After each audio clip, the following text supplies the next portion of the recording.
आदरणीय डॉक्टर वरुण चतुर्वेदी का मैं बहुत पहले नाम सुना करता था। केवल मेरी जिज्ञासा थी कभी डॉक्टर वरुण चतुर्वेदी को रूबरू देखूं, रचनाएं सुनते थे। और ऐसा मुझे सौभाग्य मिला, आज से 4-5 साल पहले एक टीवी सीरियल था जिसको होस्ट मैंने किया था। उसमें कई बार आदरणीय डॉक्टर वरुण चतुर्वेदी को आने का अवसर मिला और मुझे सौभाग्य मिला कि मेरी एंकरशिप में उन्होंने बहुत अच्छी अच्छी रचनाएं सुनाई। आज हम सबका सौभाग्य है कि आदरणीय डॉक्टर वरुण चतुर्वेदी इस मंच पर उपस्थित हैं। और कोई विधा ऐसी नहीं है जिसमें वरुण जी ने न लिखा हो। तब कहीं कहना चाहता हूं कि कलम को हाथ में लेने का मकसद ये नहीं होता, कलम को हाथ में लेने का मकसद ये नहीं होता कि बस हम दर्द अपना गुनगुनाएं और रह जाएं, किसी के गेसुओं में फूल टांके प्यार के, लेकिन घृणा की आंधियां आए तो उनके साथ बह जाएं। कलम का काम ये भी है, कलम का काम ये भी है कि वो आवाज दे उनको जिनकी आस्थाएं तंग गलियों में भटकती हैं, जिनकी धीरता को डस गए हैं नाग जहरीले, जिनकी अर्चना से खून की बूंदें टपकती हैं। कलम का काम ये भी है। अपनी कलम से बखूबी ये काम जिस शख्स ने किया, मैं चाहूंगा करतल ध्वनि से आमंत्रित करें आप स्वयं आदरणीय डॉक्टर वरुण चतुर्वेदी को।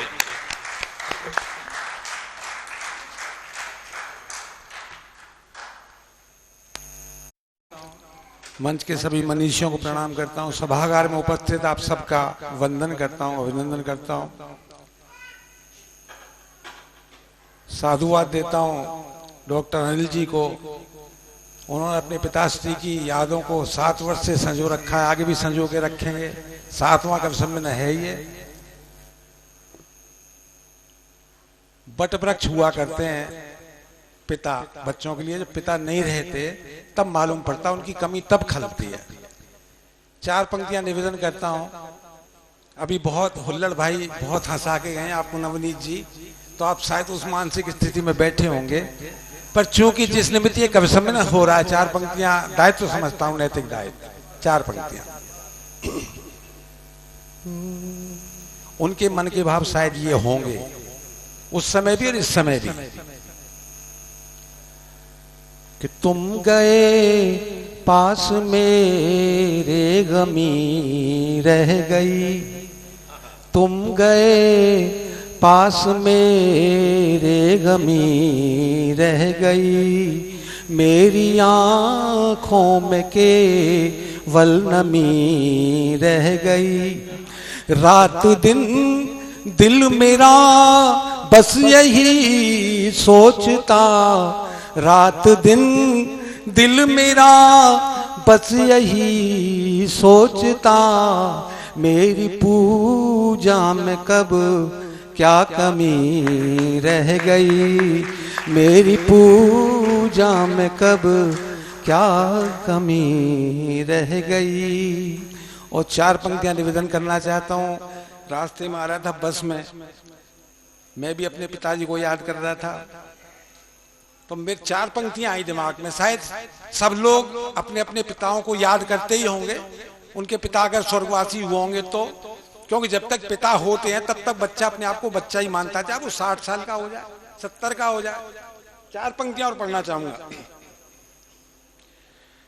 कि गए हैं दूर जब से आपकी यादों में हम खोए, गए हैं दूर जब से आपकी यादों में हम खोए, कभी यादों में हंसते हैं कभी यादों में हम रोए, गुजारे आपके साए में दिन कैसे उन्हें भूलें, गुजारे आपके साए में दिन कैसे उन्हें भूलें, थी जब तक छत्र छाया आपकी हम चैन से सोए, थी जब तक छत्र छाया आपकी हम चैन से सोए। बहुत बहुत साधुवाद अनिल जी को दोबारा देते